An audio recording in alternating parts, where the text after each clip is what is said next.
आज 70 वर्षे झाली, पण भारत विकासाची फळे ही केवळ राजकीय पुढारी लोकांनाच मिळाली.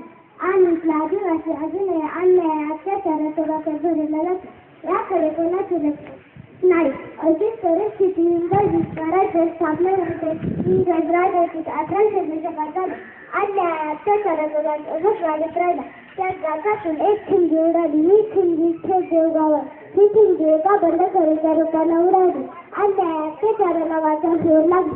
त्या बंडखोरीचे नाव होते राघोजी भांगरे. आई रमाबाई आणि वडील रामजी भांगरे यांच्या पोटी त्यांनी 8 नोव्हेंबर 1805 रोजी जन्म घेतला.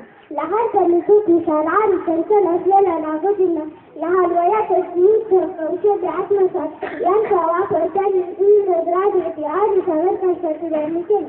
जुन्नर, आंबेगाव, कुकुडेश्वर, देवळे, निंगिरी या गावी ते नेहमी येत जात असत. तसेच मानेघाट आणि माळशिरस तर आश्रय घ्यायला जमला होता. शेवटच्या काही काळ ते डोंगरावर खूप दिवस राहिले. त्या झाकाने कोकणात आणि देशावर फार बदल बसला होता.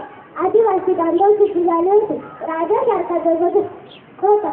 जणू काही गुरुजांना जाण्याच्या विग्रहाची वाट होऊन पहिल्या महायुद्धाची प्रेमे स्थान बनलं होतं.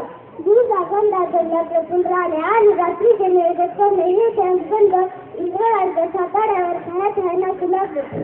संतापलेल्या इंग्रजांनी त्यांच्यावर 5000 ते 50,000 बक्षिसे लावली. पण राघोजी शेवटपर्यंत गुंगाराचेच राहिले. 1845 ला राघोजींनी सर्वांना मोठ्या 3619 ला जिल्ह्याच्या बाजारपेठेत केला.